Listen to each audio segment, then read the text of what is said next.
Good morning, everybody. It is 7 o'clock. You're very welcome to join us on The Breakfast Show here on Sky News this Monday morning. Another day, another warning over the state of the NHS and how a staffing crisis could put patients at risk. How would the two people vying to be the next PM deal with it as the war of words between Liz Truss and Rishi Sunak turns to China? We'll be joined by members of the two teams' camps on today's programme. The Education Secretary, that's James Cleverly, of course, from Team Truss, and the former Health Secretary, Jeremy Hunt, from Team Sunak. And what's happening at our ports with bumper-to-bumper queues for holidaymakers and hauliers alike. Is Brexit to blame? We'll get the view of the Shadow Chancellor, Rachel Reeves, and we'll analyse what the polls are saying in our new feature, the Daily Polling Pit Stop, with the pollster, Joe Twyman. It is Monday, the 25th of July. War of words over China as the fighting between the two Tories battling for the keys to number 10 steps up another gear. A warning patients' safety is at risk in the worst ever staffing crisis for the NHS. Silence for speaking out, the faces of the pro-democracy activists put to death in Myanmar, the first executions since 1988. Firefighters remained here overnight as fears that a large blaze on Hankley Common could reignite, and people have been urged to stay away. And we'll hear warnings to stay safe in the water as an increasing number of people drown while swimming in the UK. No bot, the moment a robot went rogue during a chess game and broke a 7-year-old's finger. As more summer holidays are blighted by backlogs, we'll speak to a travel expert on where you can go in the UK if you want to avoid the headache. Also coming up on the programme for you this morning, wherever you're watching us around the world, a lifeline for female same-sex couples as red tape to NHS-funded IVF treatment is removed. I'll speak to two women who've campaigned for fertility equality while spending thousands on private treatment. And the pooch is catching the perfect ride. We'll dive into the annual Dog Surfing Championships, speaking to the festival's organiser, alongside a semi-finalist, that's Coco, the canine.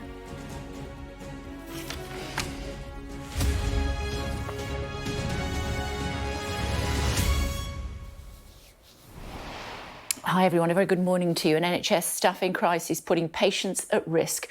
A war of words with France over endless tailbacks at the port of Dover, and now a war of words over China. Whoever becomes the next Prime Minister has got a lot in their inbox, and Liz Truss and Rishi Sunak are fighting to take it on. The latest infighting is over China, the former Chancellor saying it poses the biggest long-term threat to Britain. The Truss camp saying this kind of talk is surprising, given how the Treasury wanted to do an economic deal with China. Given all of that, what are the polls saying? Time now for our new feature. It's the Daily Polling Pit Stop to analyse what they're suggesting.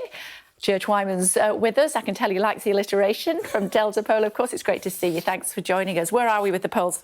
Well, it was an interesting weekend because we had polls coming out of Conservative Party members, of course, this crucial group that will elect the new Prime Minister, and the general public, both the public generally and also Conservative supporters. And it was quite a mixed bag in terms of Conservative Party members.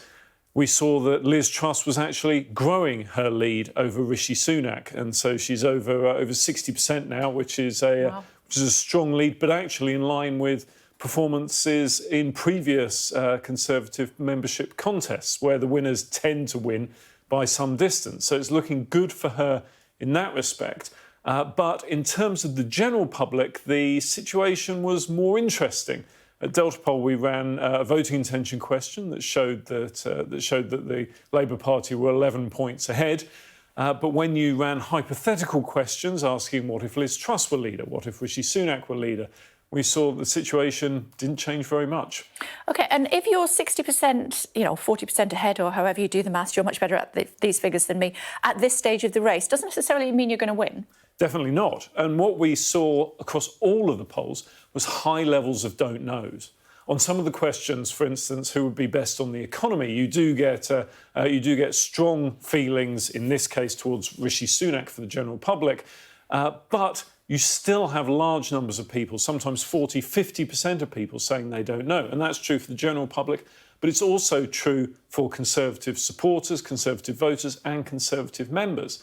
And so with so many weeks still remaining, anything could still happen because the polls are only ever a snapshot of where we are at the moment. And both these candidates are firstly relatively unknown still, and that's true among the general public and true among the Conservative members, but they're also relatively untested. And so we've seen them now in 2 but not 3 debates. We have another debate tonight and a following one tomorrow. So this is your latest Delta poll. Talk us through it. This was the question about who would be the best Prime Minister, and it highlights really the problem that the Conservative face, because this is among Conservative voters from the last election. So that group the Conservatives really need to hold on to. And we found that a plurality of them across all of the different Conservative groups thought that it was right, a good thing, that Boris Johnson resigned. And yet, when given the choice between all 3 candidates, it was Boris Johnson who was the favourite. So, yes, they think it was right that he leaves, but they're not convinced by his replacement. And again, it illustrates that the Conservatives have some way to go. And just on that, before we have a look at the YouGov poll, where you used to work, of course, 97% of 2019 Tory voters valued honesty in a leader. Now, that chap there has been sacked twice for lying, and that's why he's lost his job probably a 3rd time.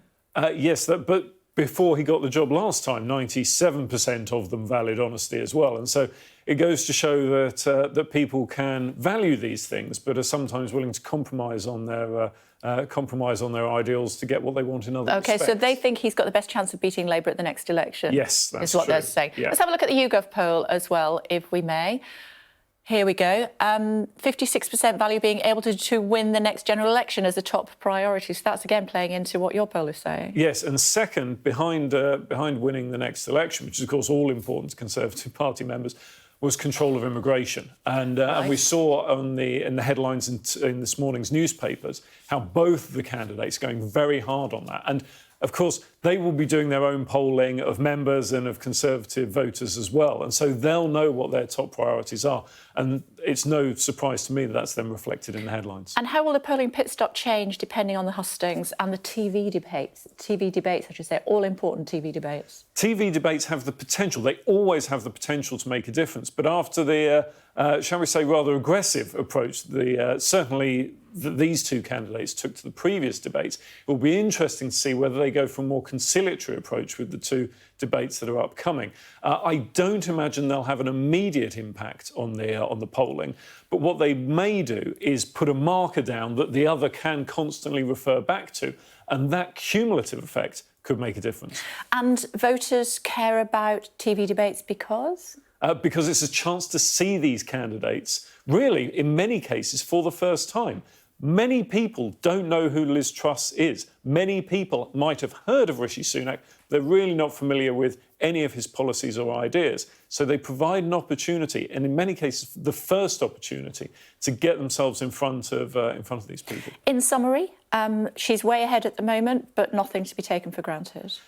In summary, it's Liz Truss's to lose, but there is so much time left and so many people who are undecided that it's very much all to play for. OK, it's great to see you. Thanks very much indeed for coming in. Thank you. That's our polling pit stop for you this morning. We'll have another one tomorrow to reflect on how the polls are looking. What are the papers saying? Well, the Eye reports the Tory leadership race is turning toxic ahead of the first live TV debate between the 2 final contenders. That's this evening. The Telegraph leads on Rishi Sunak's accusation that Liz Truss was soft on China's influence on British universities while she was an education minister. But the Daily Mail says Liz Truss has herself called Mr Sunak's get tough stance on China into question. And the Daily Express also goes with the race to number 10 as Liz Truss says her tax breaks will boost Britain. Tamara's here for her latest reflection now. Hi, Tamara. Reflection on what's happened over the weekend. Hi, Kate. Well, it was Rishi Sunak and Liz Truss's clashes in the previous debates which really stood out, and we've had plenty more of them over the weekend in several different areas. Migration, both of them wanted to be the toughest on illegal migration and build on the Rwanda policy. On China, both accusing the other of having been too soft on China, and, of course, on tax. And we may see more of that in the first head-to-head debate on the BBC tonight, but they may well also be asked about issues like the NHS workforce crisis that we heard about today, and of course the difficulties at ports along the south coast and how much of that is to do with Brexit. So we'll see whether they are clashing or whether they're trying to be more conciliatory. What brickbats, what banana skins do they need to watch out for? I think there'll be lots of discussion about the economy, and that's going to be a key one for many Tory members who, of course, are making their decisions from next week. OK, tomorrow we'll see you a little bit later on when we've had an opportunity to speak to some of the ministers. Thank you.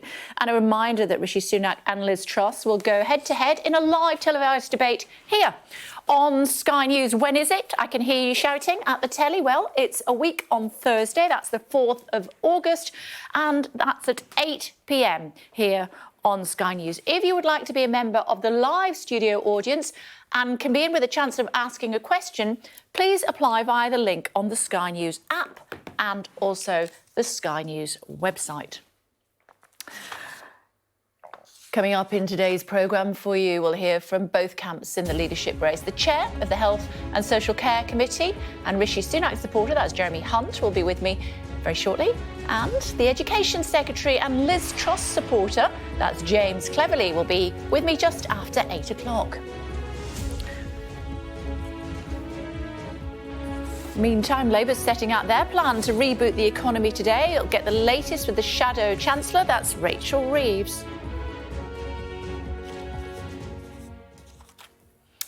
Meantime, the military government of Myanmar has executed 4 political opponents in the country's first use of capital punishment since 1988. 2 were democracy activists convicted under the country's counter-terrorism law.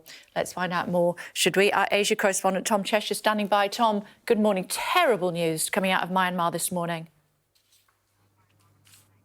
Morning, Kay. Yeah, this is a really grim development. I think it's one that makes the prospect of any end to the conflict, the civil war in Myanmar, much further away. We have, of course, seen extrajudicial killings in Myanmar. Rights group estimate that more than 2,000 people have been killed. But this is different. This is the state executing these 4 activists, as you say, for the first time in decades. They say they're accused of terror acts, and this is all according to justice. But the opposition see this as a means of trying to intimidate the population, to silence them with fear. And this is part of an increasing, ruthlessness from the military in Myanmar in terms of holding on to their power. We've seen that ever since the protests, which started as a result of them seizing power in February last year. They were peaceful protests.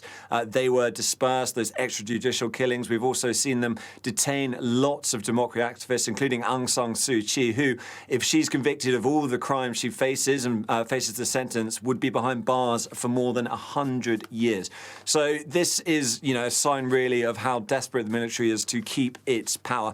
And what's notable about this is that they had been warned by the international community. The UN Secretary General Antonio Guterres condemned the death sentence when it was announced, and he said it shouldn't go ahead. The Prime Minister of Cambodia has been leading the response of the Southeast Asian nations around this, warned them not to do it. They didn't think it would be good for the stability of the region, but still they have pressed ahead. And there has been condemnation already from the United Nations Special Reporter, who said this was in violation of international human rights law and must be a turning point for the international community. We haven't seen that turning point yet. We'll see what action the international community takes, but the military determined not to pay heed to any of the warnings they had before these executions. OK, thank you. Several large wildfires broke out around London and the South East yesterday, including one in Surrey, which was declared a major incident. Firefighters continue to monitor the situation overnight at Hankley Common, and people are still being advised to avoid the area. Let's find out more, should we? Sadia is standing by for us at the Common. Hi, Sadia, tell us more. Well, at least 8 hectares of land have been affected by this fire, but as you can see, it has been taken under control. There's just a few wisps of smoke this morning, but firefighters did remain here overnight. They'd been called around midday yesterday, and several fire trucks were involved in this, and they remained overnight as a precaution, just because there were fears that new fires could reignite from that large blaze that we saw yesterday.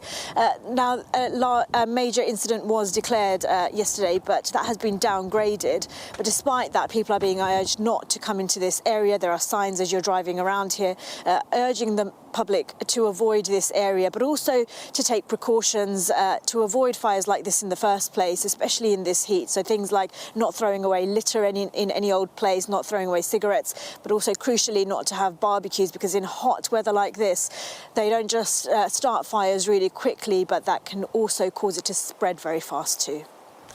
OK, thank you. Thanks very much. Now, a destructive wildfire near Yosemite National Park was burning out of control last night and grew into one of California's biggest blazes of the year so far. Thousands of residents were ordered to flee remote mountain communities. Some 2,000 firefighters are battling the Oak Fire, contending with steep terrain and also hot weather. As growing numbers of people lose their lives in British waterways, a new drowning awareness campaign is being launched to mark World Drowning Prevention Day, which is today. The World Health Organization puts drowning among the 10 leading causes of death in children worldwide. Here in Britain, at least 14 accidental drownings have been reported this month alone amid that record-breaking heatwave. Terrible, isn't it? Last year, 277 people died in accidental drownings in the UK. That's an increase from 254 people in 2020. The Royal Life Saving Society believes the risk of staycations is partly to blame.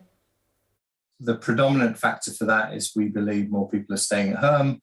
They're obviously migrating to the coast, to inland waters when it gets hot. And unfortunately, that in some instances is resulting in tragedies. Accidental drownings can be avoided. It just takes a little bit of knowledge about water safety linked to swimming. Well, Becky's at Salford Quays, where 2 young lads have sadly lost their lives already this month. Hi, Becky. And we were speaking actually to the Greater Manchester Mayor, who says they're aware of the challenges and they are warning young people to stay away from open water. Sadly, 2 now having lost their lives in the quays just behind you. Yeah, just over a week ago, 16-year-old Caelan Moore sadly died here at Salford Quays. And the problem is that it can feel very hot, not today, but certainly last week. But if the water is 15 degrees Celsius or below, it can cause the body to go into cold water shock, which can be fatal. And the concern is, obviously, we are at the start of the school holidays, that more kids will be out and might be tempted to get into the water and might get into trouble. And actually, the majority of drownings in the UK happen at inland open bodies of water like this, or reservoirs or canals or lakes. And the advice is, if you do go swimming, do it somewhere where there is supervision, like a lifeguard. But if you do get into trouble, to float on your back. And if you see someone drowning, obviously call 999. And if there is something you can throw which floats, like this emergency throw line, to throw that into the water.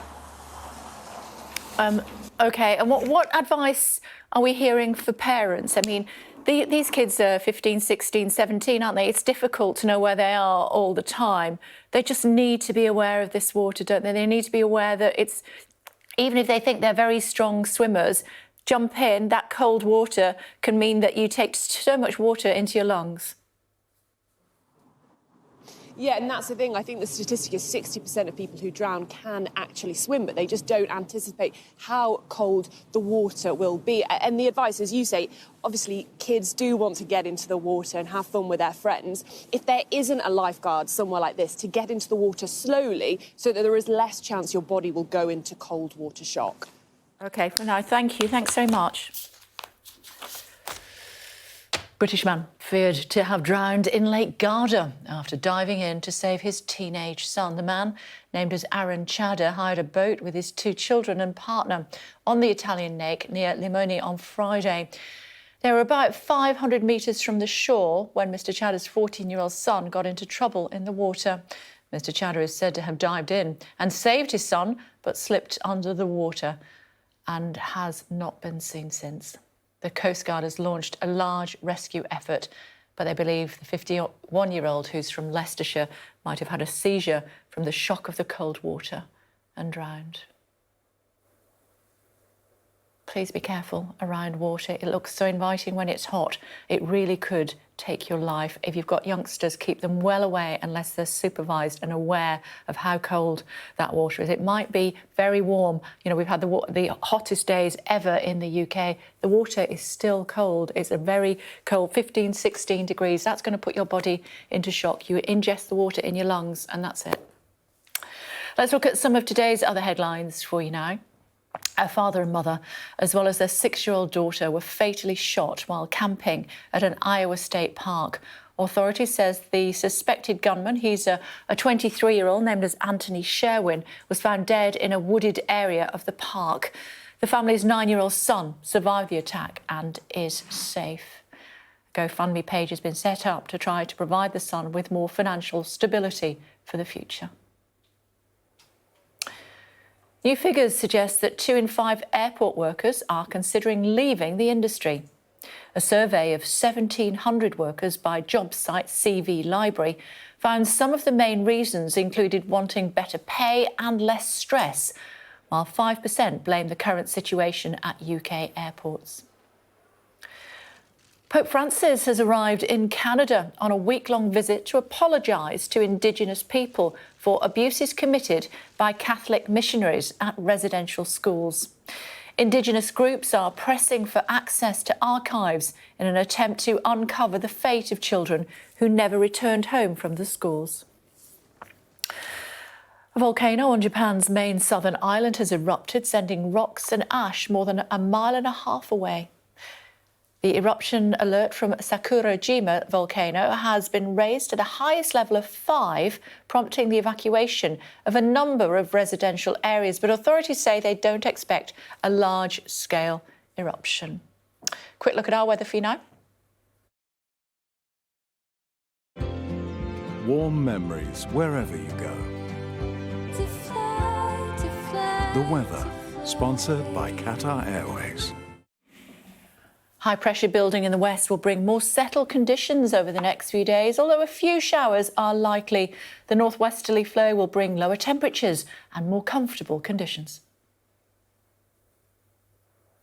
The weather, sponsored by Qatar Airways. More comfortable conditions. We couldn't say that this time last week, could we? The highest ever recorded temperature here in the United Kingdom. And remember, there was the fires, wildfires, as a result of that, particularly in the area of Wennington. Do you remember the sort of problems that would cause that whole row of houses gone? Well, as the fires continued over the weekend, the threat to homes and communities was being laid bare in Wennington that bore the brunt of those fires last week. Here's Ivor Bennett. It looks more like a war zone than a village in Greater London, but this is what climate change can do. Tuesday's fires gutted at least 17 houses here, leaving empty shells and piles of rubble. This one was my mum's Corsa. That one was my dad's Nissan Note. George's parents had lived here for more than 50 years, and it's here where the fire started. They weren't in at the time because his elderly father's in hospital, but had they been, he's certain they'd be gone as well. They wouldn't have outrun it. My dad would have been trying to put that out with a half-inch garden hose, and my mum right behind him saying, "Where do you want me to throw this bowl of water?" Now they're going to outrun that at 80-odd. You ain't. It can go faster than me and you can run. So they wouldn't have got out. George's family didn't tell his dad what happened for 3 days, afraid the news would be too much. A lifetime of possessions obliterated. Memories are now all they have left. I mean, there was all sorts of silly things in here, like my old nan's last packet of fags she gave up smoking 30 years ago, and I just want to get in there now, and there must be something in there. There must be something I can give them back. There must be. Just one thing, you know. You always knew the door was open, sort of thing. Now it ain't. 'George's As the fire took hold, other houses were at the mercy of the wind, the gusts sending flames seemingly in random directions, sparing some properties but wiping out others. These houses are actually quite far from where the fire started, and they're the only ones on this block that got destroyed. But that's because the fire came from behind the houses. It was swept this way across the fields and gardens behind, and it didn't stop here. It was so hot that it effectively jumped across the road, setting fire to this side of the road, and then from here the flames were swept very quickly across this field to the buildings beyond. In some places the fire even caused what's called spalling, where bricks crack under intense heat. Those who battled it fear it's a portent of what's to come. You know, you think, oh, you know, we don't get how those things don't happen to us, but all of a sudden now you're looking across the this scene, you're thinking, wow, you know, our summers are getting hotter. Could it happen again? Of course, it's happened once. So yeah, definitely. It's understood some residents whose homes were destroyed are away on holiday and so are yet to see what they have left. As for George's parents, he says they're unlikely to ever return, to better remember what they once had. I hope they don't. But I wouldn't like them to see it like this.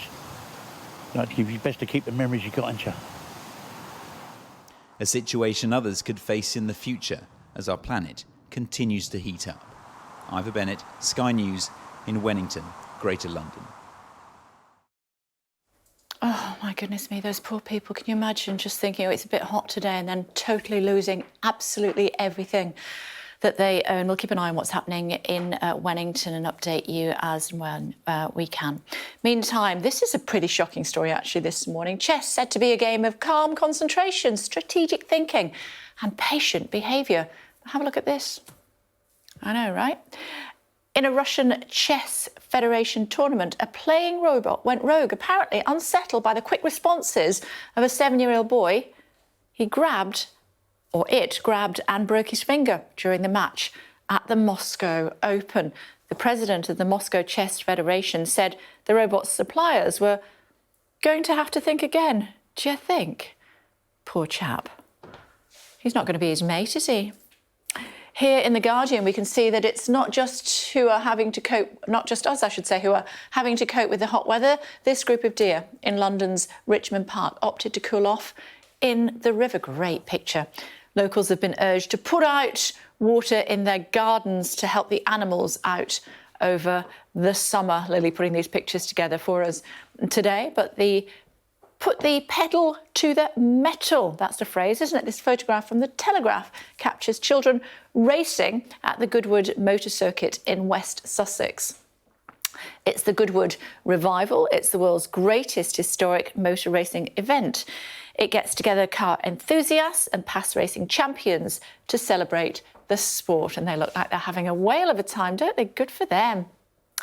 And the socialite, Tamara Eccleston, features on page 4 of the Daily Mirror. She's offering an eye-watering £6 million reward for information to recover her stolen belongings. Cash, jewellery and gems worth around £25 million were taken from her Kensington mansion in December of 2019 in what was Britain's biggest ever burglary so far. She has only managed to recover a single pair of earrings. The chair of the Health and Social Care Committee and Rishi Sunak supporter Jeremy Hunt will be with us a little bit later on this hour. Do stay tuned for more on that.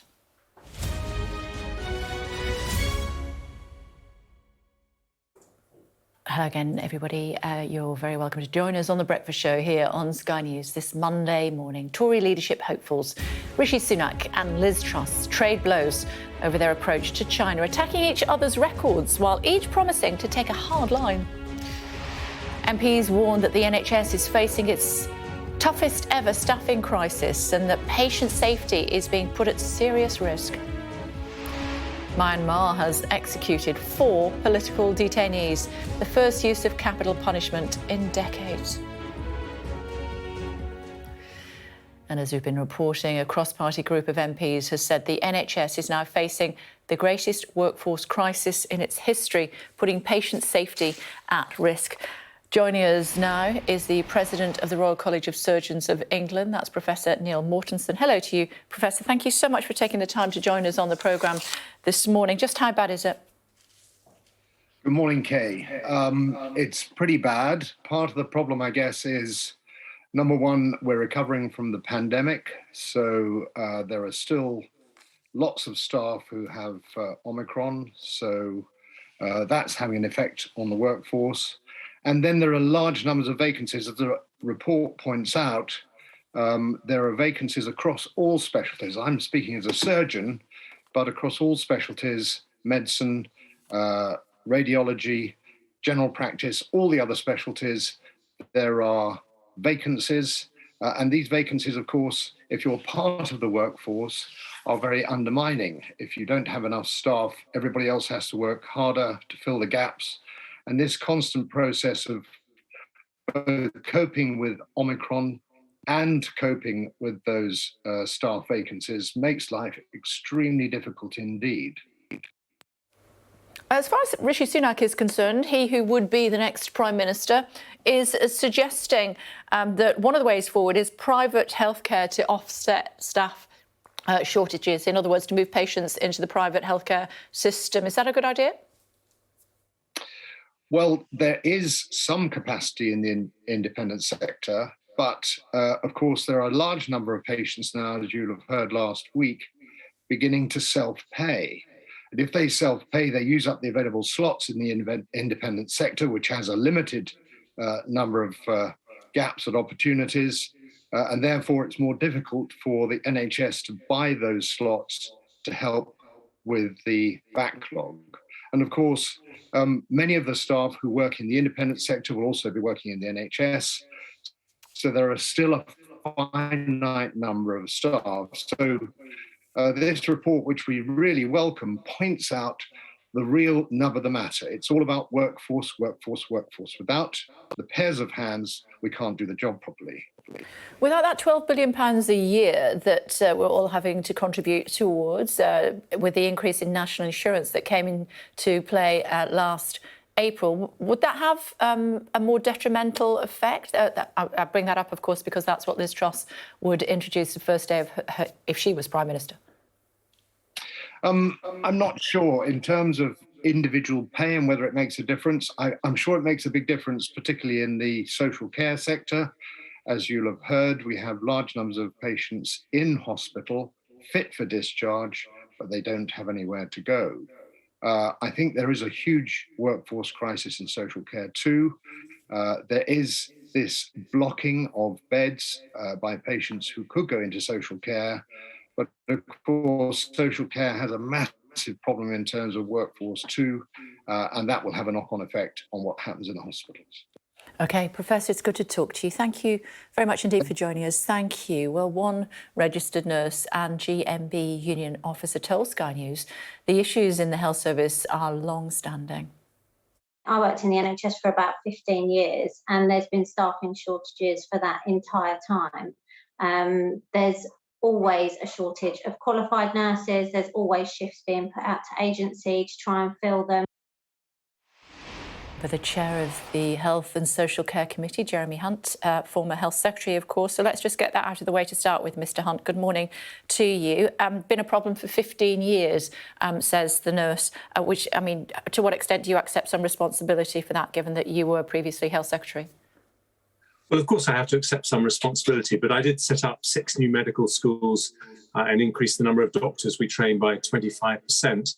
The problem is, because it takes 7 years to train a doctor, we won't get any of those additional doctors through until 2024.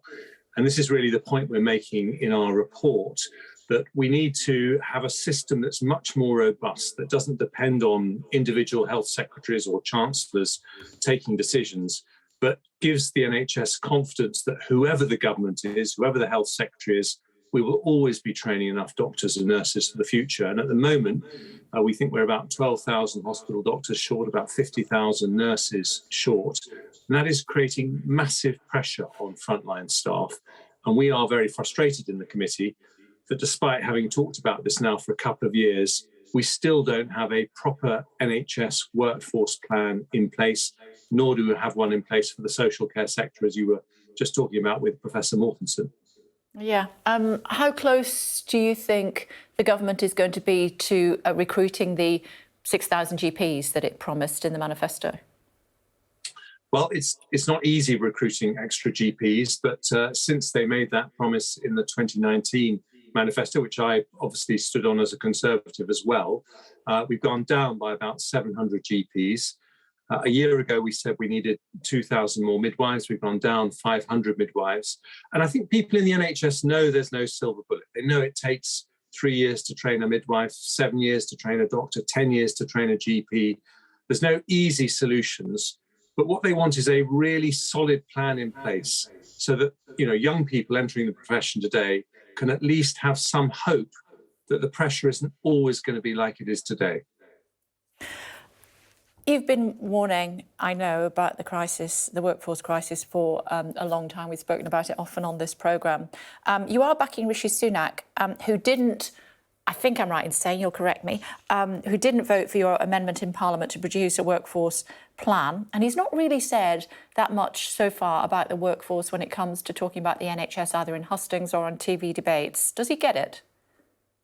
Well, I think I do give him credit that of the two candidates, he's the first who's actually spoken about the NHS, and he's used the word emergency. And I think that's very important because that's what it feels like on the front line at the moment. That's what it feels like, I think, for some of the people who are waiting for their NHS care. But the reason I'm supporting it is because the reason I'm a Conservative is because I think only Conservative governments take the tough and difficult long-term decisions that the country needs. And he was prepared to say publicly that we can't afford unfunded tax cuts. And I thought that was very brave. And I want someone who leads us, who tells us things that we don't always want to hear. That's what I think we should have from a Prime Minister. And I hope we would have that when it comes to some difficult decisions respecting the NHS as well. Yeah, you said a crisis. He's referred to it as a crisis. He's also talked about us having to be on a war footing to deal with it. But to fight a war, you need to have troops, don't you? And as you said, it's taking a while for those troops to come along to the front line. Should we be looking overseas to bring in reinforcements? Yes, there's lots of things we can do in the short term. In the long run, of course, we should be training all the doctors and nurses we need. We are one of the biggest healthcare systems in the world. But, in the short term, if you've got a doctor coming from a country like Germany or Canada, why on earth do they need to go through endless checks as to their medical qualifications when we know they're coming from a system where there's very good medical training? So we could definitely speed things up when it comes to relieving the pressure in the short term. You did talk, you promised, certainly part of a government that promised a net migration target, I think under David Cameron, wasn't it? It didn't happen. Why is Rishi Sunak, it appears, to be doing the same thing with his proposed asylum cap? Is that what he's doing? I think it's slightly different. I think what he's saying is that in a world where people are much, much more mobile than they've ever been, we've got to recognise that there needs to be different structures if we're going to fulfil our humanitarian responsibilities, and we need to play our bit, other countries need to play their bit. And so we need to be honest about the fact that there's a limited amount that any one country can do, but at the same time staying true to Britain's historical generosity to people in difficulty coming from other countries. How humane is it to send vulnerable people to Rwanda, though? Well, I think the world has changed, and we used to be in a world where it was relatively difficult to go across continents and across oceans to get to the UK, so people who came here would claim asylum when they got here. But now that process has become much easier. And if we don't find a different way of helping them, which doesn't encourage the people smugglers, then we are just going to nurture a really horrible industry that treats those people really badly. So what we need, I think, is to have much better, safe, legal routes for people to get here, but clamp down on the people smugglers, the people who are trafficking people in small boats across the channel, and all the evils that involves. Completely understood, but we did have a human rights barrister on the programme just last week, and he was saying that he would be surprised if even one person was sent to Rwanda, because every time the government tries to do that, they will face a legal challenge and they will lose in the courts. Yes, and that's why I think it's very difficult to get this right. But I think the truth is that the status quo is not sustainable, and what we're risking at the moment is building up a massive people smuggling industry, and that cannot be the right way to help people who are vulnerable. So what we need is better, safe, legal routes to help people in refugee camps on the border of Syria or coming out of Afghanistan, help them get here safely, legally, discharge our responsibilities to be a compassionate, humane country, but not nurture this horrible people smuggling business. What about the suggestion of floating asylum centres, which has been suggested by your candidate? Is that a good idea? We're getting quite a long way away from my Health and Social Care Select Committee report. Yeah, but you have previously been Foreign Secretary, and as I know from having spoken to you previously, you can turn your hand to anything. Well, that's very generous of you to say so. But look, the truth is we have to be radical. We have to do things differently, and we have to be courageous. And Rishi Sunak, to me, has shown that he's willing to be courageous, in particular, being up front to Conservative Party members, of whom I'm one, who all, to a person, want tax cuts and say that's not possible at the moment. We can't afford that right now. And I think that's the kind of courage that has persuaded me that he's the right man to be Prime Minister. But the same courage and decisiveness is necessary, yes, when it comes to asylum policy, refugee policy as well. Yeah, I mean, if you're going to move into the Foreign Secretary role again, obviously these are the sort of questions that people will want to know the answers to when your man wins or doesn't. He's losing at the moment, isn't he? Well, I think there's all to play for. At this stage, in the previous leadership campaign, I was a long way behind Boris Johnson. But I think the difference between this time and last time is that then, because of Brexit, a lot of Conservative Party members had firmly made up their mind. This time, the poll shows that a lot of people are still making up their minds. They haven't made their final decision. Maybe they wanted some of the other candidates in the race who are not now part of the race. And so I think there's all to play for. 10,000 Tory voters want Boris Johnson back. Yes, but that may be true. I haven't seen that exact number, but there are 175,000 members, and a decision's been taken, and we do now need to move forward. And I think we've got two excellent candidates, both very experienced in government, both done their cabinet jobs extremely well. And so I think it's a very good choice for the Conservative Party membership to have. And what is it about Rishi Sunak and the National Health Service that makes you think that he is a better person to try to steer us away from up to 14 million people on the waiting list by the time of the next general election? Well, his main involvement as Chancellor has been to make sure that the NHS gets the funding that it needs. And he did that through the extra £12 billion a year, through the Health and Social Care levy, which again was a very difficult decision to take. But what we're arguing in this report, and what I hope he would understand as Prime Minister, is that it's not just about money. You can put 12 billion a year or 10 billion a year, as it actually will end up being, into the NHS. But if you haven't got 10 billion quid's worth of extra doctors and nurses, if you haven't got the capacity in the system, you won't get the extra operations that you need. And so that's what we're saying needs to happen now, a very thorough workforce plan that answers a very simple question that's on the minds of every doctor and nurse in the NHS. How many extra doctors and nurses are we going to need in the next 5 years and 10 years? And do we have a plan in place to recruit them? Just before I let you go, this is not about the health service, but it's something that you know an awful lot about, I'm sure, given your good lady at home. Confucius Institutes are something that we're hearing quite a lot about. Moving on to China, of course, they are something that are based in our universities here. What are they, and why are we so worried about them? Well, they were set up with funding from the Chinese government in universities in this country and indeed around the world to promote Chinese culture, Chinese language. But unfortunately, they've also been used to further Chinese state aims and pushing the objectives of the Chinese Communist Party in a way that I think is very inconsistent with academic freedom. So I think Rishi Sunak is right to call that out this morning and say that, our universities need to be welcoming to students from all over the world, including, of course, China, but they need to be places where academic freedom is totally respected. There's full freedom of speech. People who want to say things that may upset the regime in China are completely free to do so. And Kay, you've said one last thing to me. I want to say one last thing to you. I'm very sorry that the last time we met, I nearly knocked you over on my bicycle. And here is my very public apology for that in front of all the Sky viewers this morning. I think you might have tried to do it on purpose, but I'll let you off. I'm sure you didn't. It's great to see you. Thank you very much indeed for joining us this morning, Mr. Hunt. Thank you. You did, actually. Really? We'll get the full story about that later. Yeah.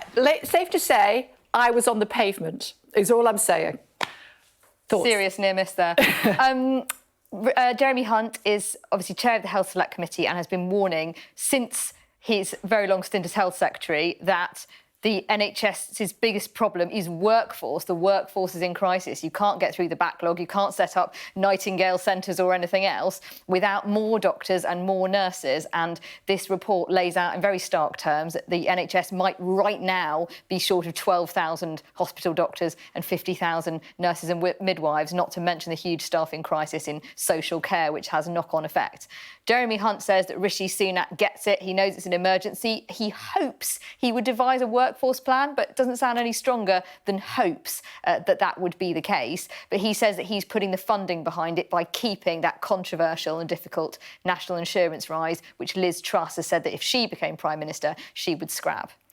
Who's responsible for this? Is it the government that's been in power for 12 years, say? Well, the report by the Health Select Committee, chaired by Jeremy Hunt, says the government has no credible plan to address it. They're doing all right on recruiting the 50,000 new nurses that Boris Johnson talked a lot about, doing badly on doctors, and it says that they need to do things like making doctors coming from abroad find it easier to get work in the NHS, bringing back the nurse bursaries, a lot of things that the Conservative government have done, it's now calling on them to reverse. So this may be a big issue for Truss and Sunak when they go in their first head-to-head debate tonight and, of course, our debate next week. The NHS and its backlog is one of voters' top concerns. OK. Coming up, you're going to tell me the connection between Liz Truss and the boss. We'll save that for the next hour. Indeed. Thanks very much indeed. Thank you. Now, over the weekend, people were forced to queue for hours at Dover and Folkestone as they attempted to get away for summer. It comes after months of disruption and delays at airports across the country. Joining us to give her tips on how to avoid all the chaos is the travel expert, of course, Claire Irvine. Hi, Claire. It's good to see you this morning. Thanks for joining us. So, what are your top tips either on having to deal with queuing or for staying at home?